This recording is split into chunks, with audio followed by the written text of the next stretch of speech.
माननीय अखिलेश यादव जी। अध्यक्ष महोदय, मैं आपका धन्यवाद देता हूं कि आपने मुझे महामहिम राष्ट्रपति जी के अभिभाषण पे बोलने का मुझे समय दिया है। अध्यक्ष जी,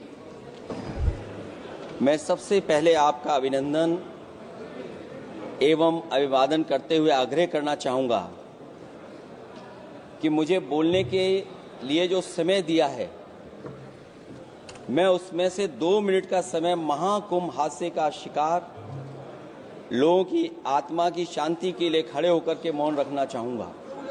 अगर किसी अन्य को भी सच्चे मन से मृतकों के प्रति सच्चा भाव है तो वो भी हमारे सांसदों के साथ खड़ा होकर के ये मौन श्रद्धांजलि अर्पित कर सकता है। ये माननीय सदस्य अध्यक्ष महोदय, अगली लाइन अध्यक्ष महोदय, ये विषय अध्यक्ष महोदय, आप सीनियर लीडर हैं। अध्यक्ष महोदय, ये अधिकार आपका है। कभी नहीं रही। ये मैंने विषय मेंशन करते हुए भरोसा है इस विषय पर मौन कर दिया था, इसलिए अध्यक्ष का अधिकार है। हाँ, मैं वही अध्यक्ष महोदय, ये जो बात मैं शुरू कर रहा हूं, जहां मैंने मौन 2 मिनट के लिए श्रद्धांजलि की बात की है, ये अधिकार मेरा नहीं है अध्यक्ष महोदय, ये अधिकार आपका है।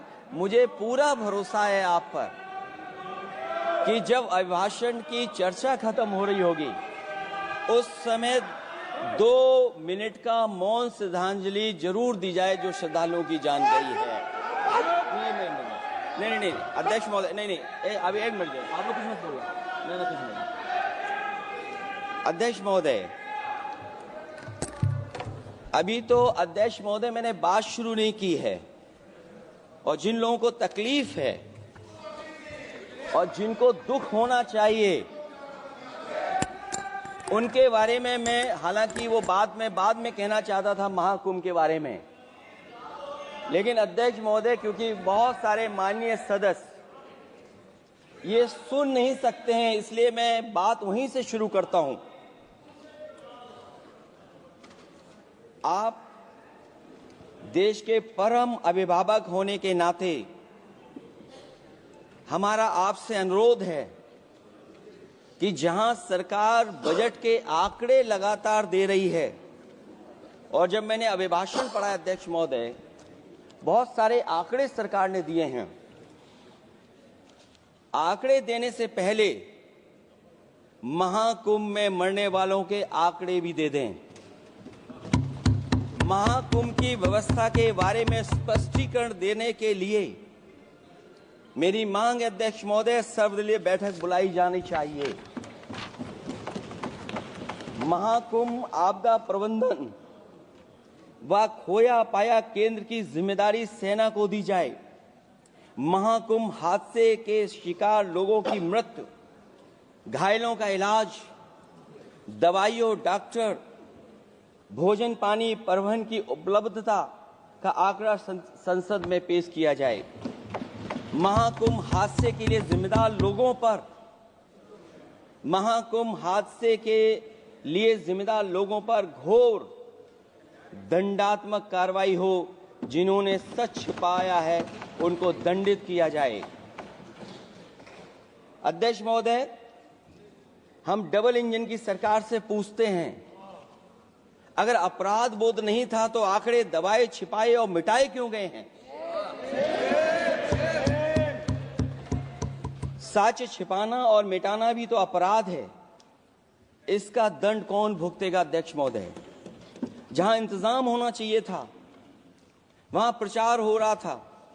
एक धार्मिक समागम में डबल इंजन का राजनीतिक प्रचार अशोभनीय है, निंदनीय है। इतने बड़े हादसे के बाद कम से कम अब तो वो होर्डिंग उतरवा देना चाहिए। अध्यक्ष महोदय, महाकुंभ की जो तैयारी हुई, जो हम लोगों ने जाना वहां पर, महाकुंभ न केवल 144 साल के लिए ये कहा गया, बल्कि ये भी कहा गया कि पहली बार धरती पर इस तरह का डिजिटल और जो आधुनिक चीजें हैं, टेक्नोलॉजी, उसका इस्तेमाल कर करके महाकुंभ होने जा रहा है। सीसीटीवी, ड्रोन, लाइव स्ट्रीमिंग के आधार पर जिनका दावा था कि वो डिजिटल कुंभ करा रहे हैं, वो मृतकों की डिजिट नहीं दे पा रहे हैं। एक तरफ तो जो लोग डिजिटल डिजिटल डिजिटल अध्यक्ष महोदय कहने को थकते नहीं हैं, लेकिन जब कुंभ में इतना बड़ा हादसा हो गया है तो यही सरकार डिजिट नहीं दे पा रही है। हमारे अपने लोग मारे गए हैं, जिसमें परिवार का हर रिश्ता दिवंगत हुआ है। किसी की माता, किसी के पिता, किसी की बहू, किसी की बेटी, किसी का भाई बहन, चाचा चाची। बच्चों के आंकड़े तो अभी तक नदारद हैं। खोया पाया केंद्र ही लोगों को तो नहीं मिल रहा है, जो खोया पाया केंद्र था उसको भी लोग पा नहीं पा रहे, ढूंढ नहीं पा रहे। अध्यक्ष महोदय, कुंभ कोई पहली बार नहीं हो रहा है। कुंभ का आयोजन सदियों से होता आया है। हमारे पौराणिक और हमारे इतिहास के दस्तावेज ये बताते हैं कि समय समय पे जो भी सरकारें रही होंगी, जिसका भी राज रहा होगा अध्यक्ष महोदय, उसने महाकुंभ या इस तरह के कुंभ का आयोजन किया है। एक तरफ तो वो कि जो 144 साल बाद महाकुंभ होने जा रहा है, उसका इतना प्रचार किया। और मैंने तो कई टीवी इंटरव्यूज में, कई समाचार चैनलों पर ये बात सुनने में आई और सुनते रहे हम लोग कि सरकार ने 100 करोड़ लोगों के आने का इंतजाम किया है। और अगर 100 करोड़, अध्यक्ष महोदय, अगर ये बात गलत है तो मैं रिजाइन आपको देना चाहता हूं। अगर अध्यक्ष महोदय, ये माननीय सदस्य लोग अगर ये नहीं सुन पा रहे हैं तो मैं इनको एक एक को, आप नहीं गए स्नान करने, आप स्नान करने नहीं गए, इसीलिए इस तरह की भाषा का इस्तेमाल कर रहे हैं। अध्यक्ष महोदय, ये कहा गया कि 144 वर्ष के बाद ये हो रहा है। जहां तक मेरी समझ और जानकारी कहती है, जो एस्ट्रोनॉमी और एस्ट्रो चीजों को समझते होंगे वो ये स्वीकार करते होंगे, जो भी कुंभ होता होगा वो 144 वर्ष के बाद ही होता होगा। लेकिन ये कहा गया कि नक्षत्र ऐसे हैं, तो मैं अध्यक्ष महोदय सरकार से कहना चाहता हूं कि सतयुग से लेकर के कलयुग तक ये सनातन परंपरा रही है कि संत महात्मा साधु समाज मुहूर्त के हिसाब से शाही स्नान करते हैं। उसमें नक्षत्रों के हिसाब से जो सहयोग बनता है वही शाही स्नान का मुहूर्त होता है। लेकिन भाजपा के राज में ये सनातन परंपरा टूट गई। पहले सरकार ने संत समाज को शाही स्नान रद्द करने का आदेश दिया, जिससे अनादिकाल की सनातन परंपरा टूटी। और फिर जब देश भर में ये बात उठी, तो उन्होंने हादसे को छिपाकर फिर से आदेश दिया कि अखाड़े शाही स्नान करने जाएं। इससे सरकार ने पावन मुहूर्त के स्थान पर अपने मनमाने समय पर स्नान कराने का आदेश दिया। बात उस दिन या तिथि की नहीं होती है, बल्कि निश्चित मुहूर्त काल की होती है। ये सनातन परंपरा तोड़कर इन लोगों ने अच्छा नहीं किया। और ये क्या परंपरा टूटी है कि नहीं टूटी है, मैं समझता हूं अध्यक्ष महोदय मुझसे बेहतर सामने वाले ज्यादा जानते होंगे इसके बारे में। और जो लोग, अध्यक्ष महोदय, जो हम लोगों ने देखा वहां पर लोग पुण्य कमाने आए थे और अपनों के शव लेकर के गए हैं। चमत्कारी करिश्मा तो ये हुआ है, श्रद्धालुओं के शव मिल गए थे, पर सरकार स्नान करने वाले मरने वालों की बात स्वीकार नहीं कर रही थी। और इससे ऊपर ये बात जो वहां पर और हुई, अध्यक्ष महोदय, जब ये जानकारी हो गई कि कुछ लोगों की जान चली गई, लाशें हैं जो मोर्चरी में पड़ी हैं, अस्पताल में पड़ी हैं, उसके बाद सोचिए सरकार क्या कर रही है। अपने सरकारी हेलीकॉप्टर में फूल भर करके फूलों को डालने का काम किया। सोचिए ये हमारी कहां की सनातनी परंपरा है। मैं जानना चाहूंगा सदन के माध्यम से हमारे माननीय सदस्य बताएं कि जहां लाशें पड़ी रही हों, न जाने कितनी चप्पलें पड़ी थीं, न जाने कितनी चप्पलें पड़ी थीं, न जाने कितने कपड़े पड़े थे, महिलाओं की साड़ियां थी, कपड़े थे, लेकिन उनको कैसे उठाया गया? उन सबको उठाया गया जेसीबी मशीन से, ट्रैक्टर की ट्रॉली से। उनसे उठा करके कहां फेंका कोई नहीं जानता, लेकिन जब उनको लगा कि वहां से बदबू आ रही है तो यही सरकार के लोग छिपाने लगे हैं। यही आपका महाकुंभ का आयोजन था, और हर बात को छिपाने के लिए न केवल ये लोग मीडिया का सहारा ले रहे हैं, मीडिया का सहारा लेते लेते सुनने में आया है कुछ दबाव और कुछ स्वीटनर भी दिए जा रहे हैं जिससे उनकी खबरें बाहर ना आ जाएं। और अगर अध्यक्ष मोदी ये बात सब गलत है मेरी, अगर ये बात सब गलत मैं कह रहा हूं, तो अभी तो नेता सदन को अभी भाषण देना है। और मैं ये बात और कहना चाहता हूं, आप अपने तरफ से जानकारी कर लीजिएगा।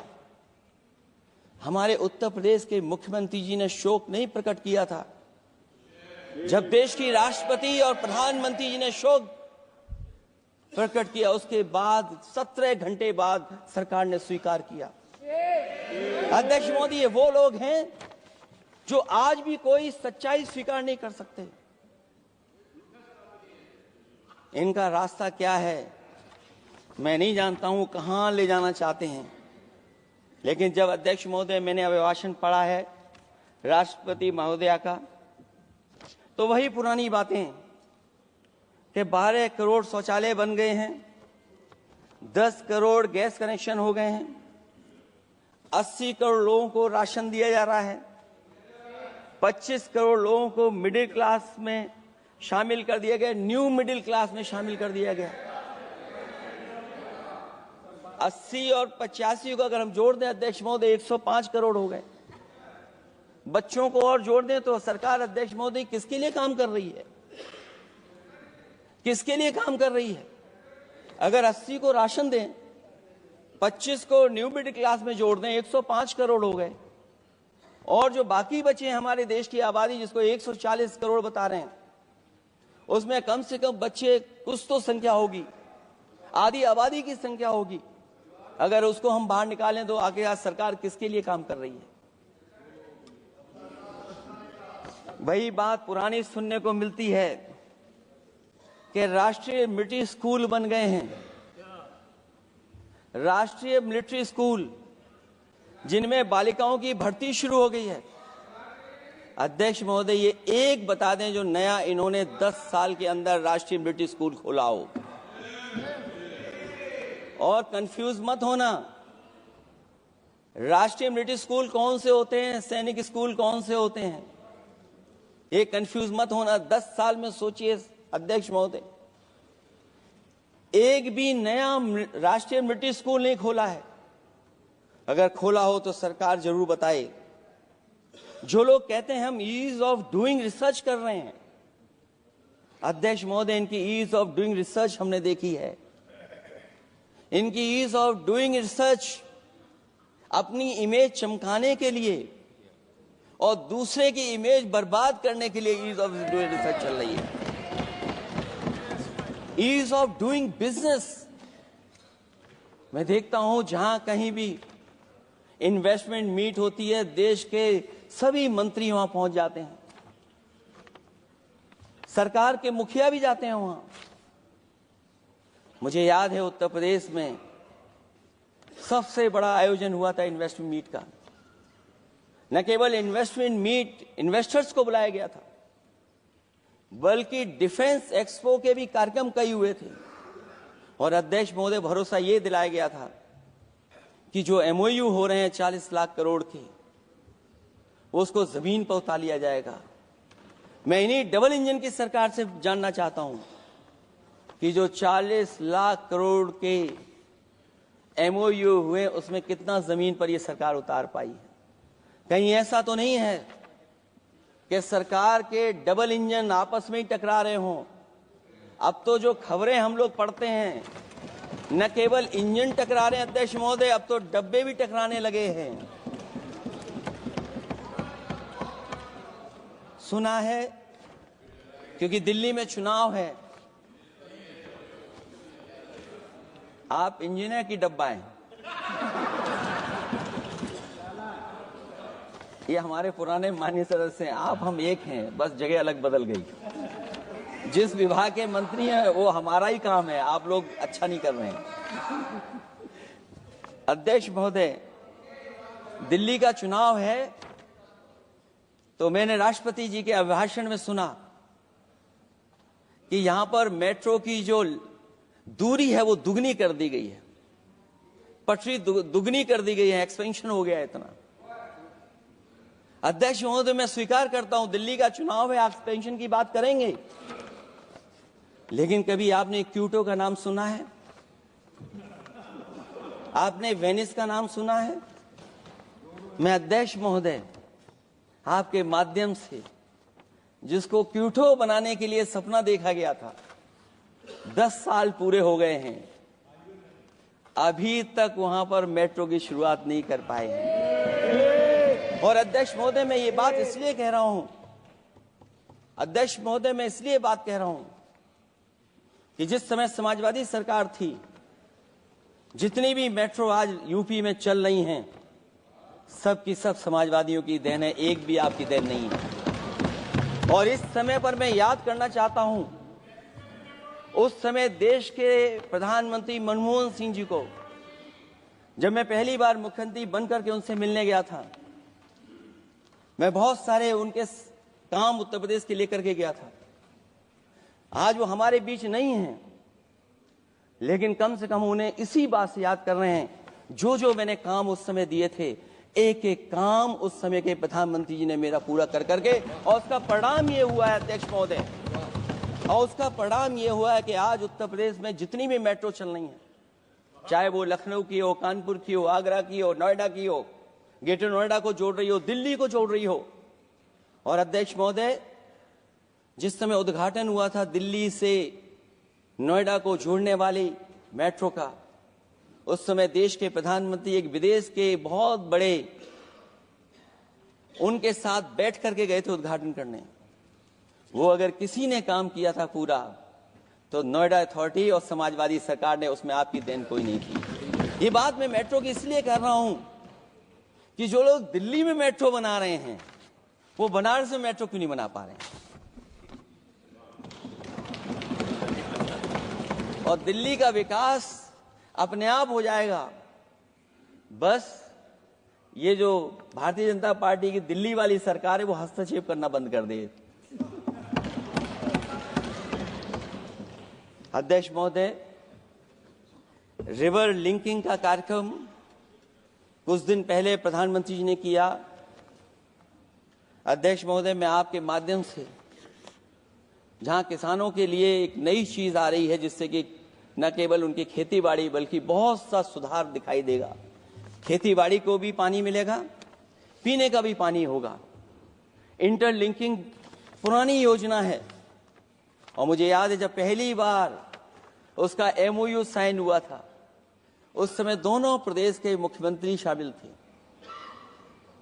लेकिन जब उद्घाटन हुआ है तो दोनों के प्रदेश के मुख्यमंत्री वहां से गायब थे। और वो कारण अगर जानना चाहोगे तो वो कारण भी बता दूंगा अगर आप कहोगे तो।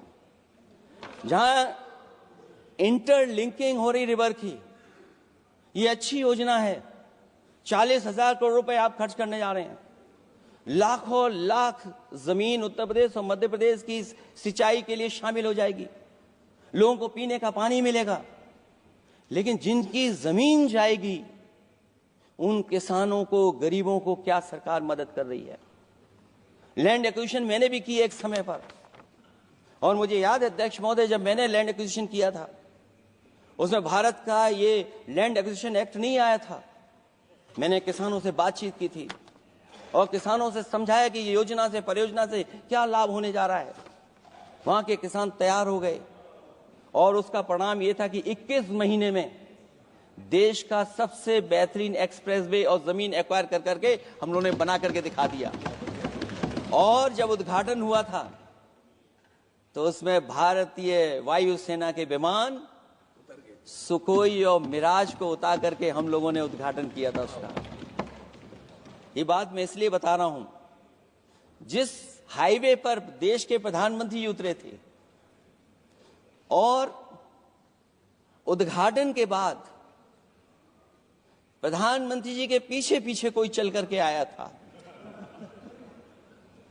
वो हाईवे भी अगर किसी ने डिजाइन किया था तो समाजवादी सरकार का डिजाइन था, वो भारतीय जनता पार्टी का डिजाइन नहीं था। और अगर इनका डिजाइन होता तो उत्तर प्रदेश में कोई नया हाईवे ऐसा बना करके दिखाएं जिसमें हवाई जहाज उतर जाए। नहीं तो मैं मानूंगा कि आप जो कह रहे हैं कि आधुनिक इंफ्रास्ट्रक्चर बनाना चाहते हैं, आपकी परिभाषा क्या है आधुनिक इंफ्रास्ट्रक्चर की? और ये बात में जो इतनी घुमा फिरा के कह रहा हूं, वो बात में लौट करके उसी पे जा रहा हूं। अध्यक्ष महोदय, अगर 40,000 करोड़ की योजना बनी है रिवर इंटरलिंकिंग की, तो जिन किसानों की, जिन गरीबों की जमीन जा रही है, उन किसानों को आप सही तरीके से मुआवजा मदद उनकी क्यों नहीं कर रहे हो आप? अध्यक्ष महोदय, मैं इस अभिभाषण के माध्यम से जब सदन में जवाब आए तो उन किसानों की मदद होनी चाहिए। वो किसानों के पास कुछ नहीं है। उसके बाद आपका जो पैकेज है, आपका पैकेज पता नहीं क्यों कंजूस बनाता है कोई, आपका पैकेज कंजूस बनाता है कोई। कम से कम आपका दिल बड़ा होना चाहिए, और इतना बड़ा दिल हो कि किसान खुशहाली के रास्ते बजाए। आपने किसानों की आय दोगुनी नहीं की, आप आय दोगुनी नहीं कर पाए हैं। कम से कम उन्हें वो मदद करने का काम करें। इसमें अध्यक्ष महोदय, मैं राष्ट्रपति जी के अभिभाषण पर पढ़ रहा था कि सोलर को लेकर के और रूफटॉप सोलर एनर्जी को स्कीम को लेकर के बहुत बड़ी योजना और कई हजार करोड़ रुपए सरकार खर्च कर रही है। मुझे याद है जब देश के राष्ट्रपति कलाम साहब थे, उन्होंने एक प्रेजेंटेशन किया था सरकार के सामने, और प्रेजेंटेशन के बाद मैंने उनसे निवेदन किया कि अगर ये योजना मैं कर दूं तो आप क्या उद्घाटन करने आएंगे? उन्होंने कहा कि अगर ये आप कार्य योजना लागू कर देंगे तो उद्घाटन करने भी मैं आऊंगा। अध्यक्ष महोदय, उस दिन आंधी तूफान था, टेंट बिल्कुल उड़ गया था, इतना शायद पानी और बिजली का चमकना इतना था कि मैंने खुद रिक्वेस्ट की थी उनसे कि आप मत आइए, फिर कभी हम लोग कार्यक्रम कर लेंगे। लेकिन वो कार्यक्रम में आए, उन्होंने उद्घाटन किया। और अध्यक्ष महोदय, जो लोग कह रहे हैं 40,000 करोड़ की रूफटॉप स्कीम लाए सोलर की, जो मिनी ग्रिड बना करके पूरे के पूरे गांव को हम लोगों ने फ्री बिजली दी थी। फ्री बिजली उनको मिलती थी 24 घंटे, उनकी चक्की चलती थी, उनका सिंचाई का पानी का इंतजाम होता था। जब तक समाजवादी सरकार रही तब तक वो योजना चलती रही, और जैसे ही समाजवादी सरकार गई, इन्हीं के लोगों ने उसका मेंटेनेंस रोक दिया। न केवल उस गांव का जिसका राष्ट्रपति रहे उन्होंने उद्घाटन किया, बल्कि और जितनी भी सोलर की स्कीम चल रही थी, लोहिया आवास में जहां सोलर स्कीम के माध्यम से हम लोग गरीब को सोलर पैनल के माध्यम से उनको बिजली दे रहे थे, फ्री बिजली, उन सब योजनाओं को इन्होंने बंद करने का काम किया है। सोचिए, ये वो लोग हैं जो इंफ्रास्ट्रक्चर बनाना चाहते हैं। अध्यक्ष महोदय, चीन के सवाल को लेकर के कांग्रेस पार्टी के भी कुछ विचार हैं, हमारे भारतीय जनता पार्टी के लोगों के भी विचार हैं। सच्चाई ये सदन और ये देश भी जानता है, एक समय पर हम लोगों ने बहुत लाखों लाख किलोमीटर की जमीन, लाखों लाख एकड़ की जमीन हम लोगों ने खोई,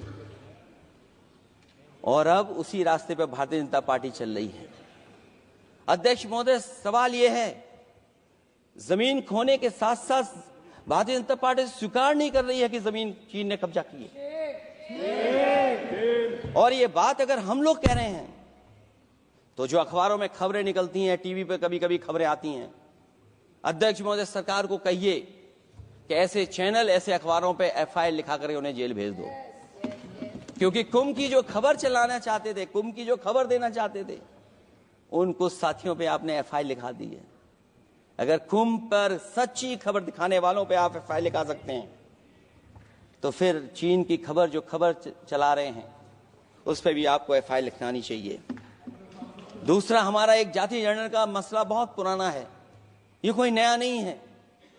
आरक्षण के सवाल पर इस देश में दक्षिण भारत से लेकर के उत्तर भारत में और देश में जगह जगह पर बहुत सारे नेता ऐसे रहे जो आज हमारे बीच नहीं हैं, जिनकी वजह से हम आज उस आंदोलन को आगे ले जा रहे हैं।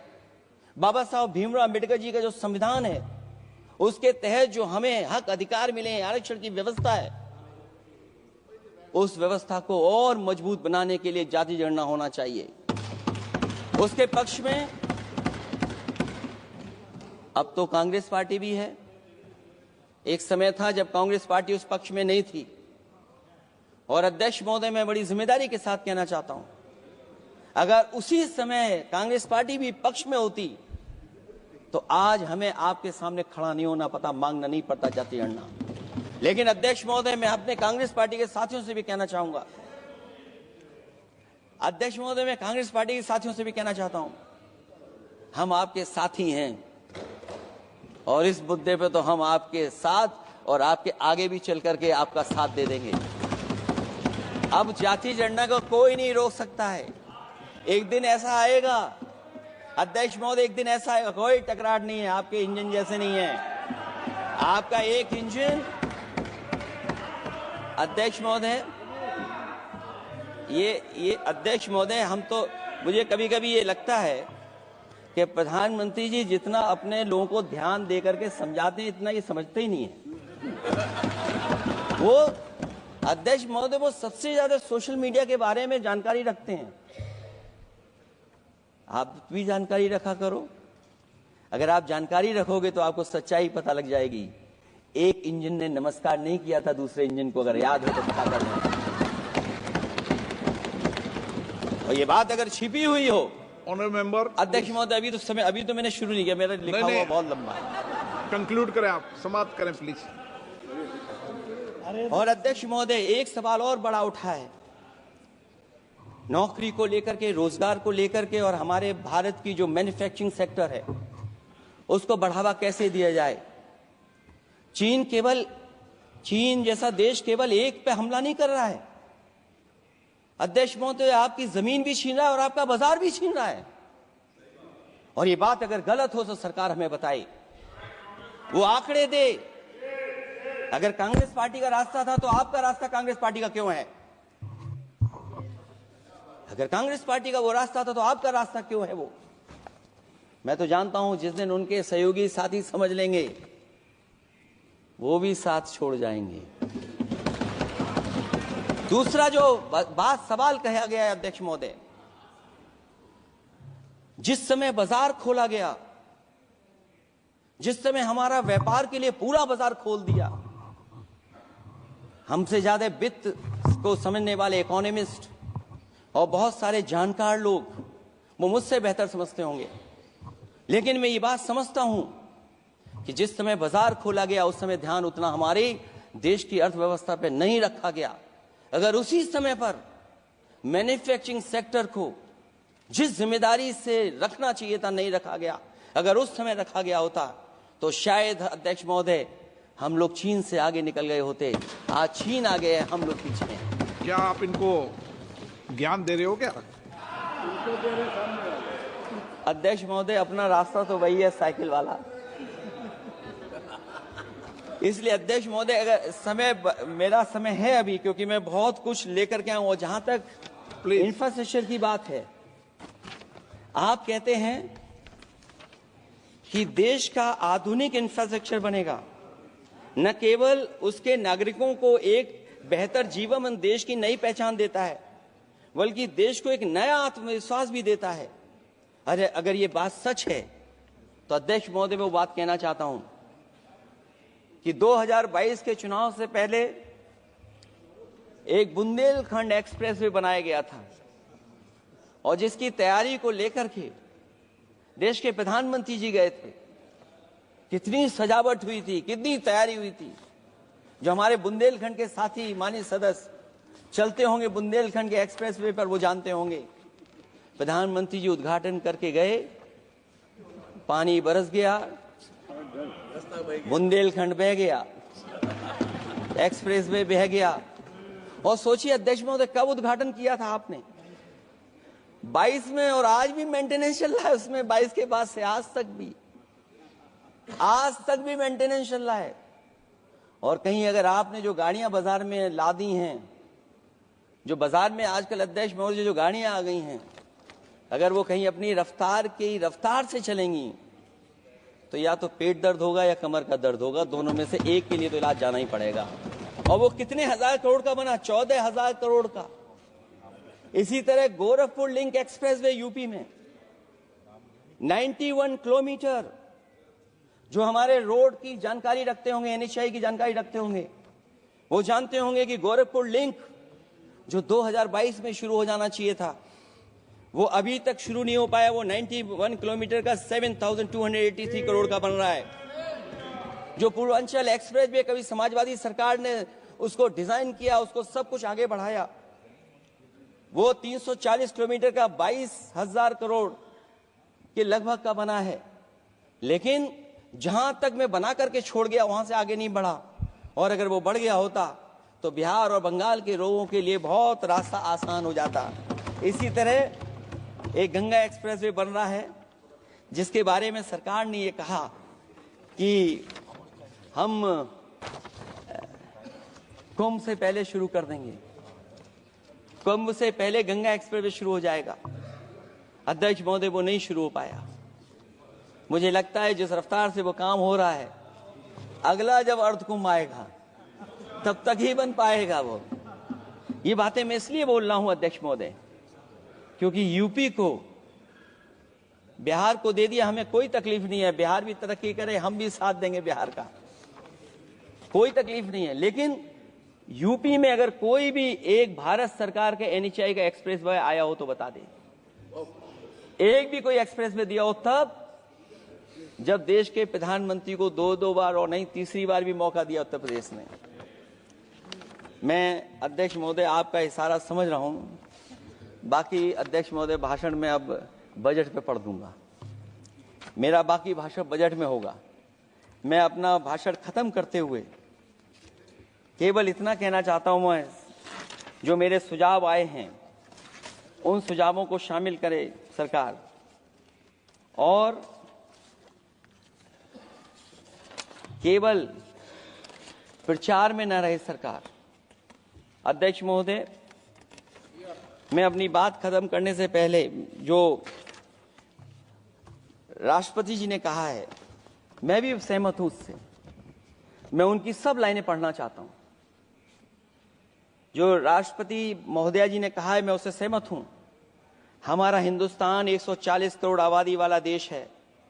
हमारे यहाँ भिन्न भिन्न राज्य, भिन्न भिन्न क्षेत्र, भिन्न भिन्न भाषाएं हैं, परंतु एक राष्ट्र के रूप में हमारी एक ही पहचान है, हिंदुस्तान। और हमारा एक ही संकल्प है, एक ही लक्ष्य है, विकसित हिंदुस्तान। आने वाले वर्षों में देश को विकसित राष्ट्र बनाने के लिए हम सभी दृढ़ संकल्पित हैं। इस संकल्प में देश के शहीदों की प्रेरणाएं हैं, पूज्य बापू के मानवीय आदर्श हैं, और सरदार पटेल जैसी मां भारती की संतान द्वारा हमें दिलाई गई एकता की शपथ है। हमें इन प्रेरणाओं को आगे रखते हुए एकता के इस समर्थ विकसित हिंदुस्तान के संकल्प को पूर्ण करना है। आइए हम एक बार फिर एकता के संकल्प को दोहराएं और हिंदुस्तान के सपनों को पूरा करने के लिए कटिबद्ध हों।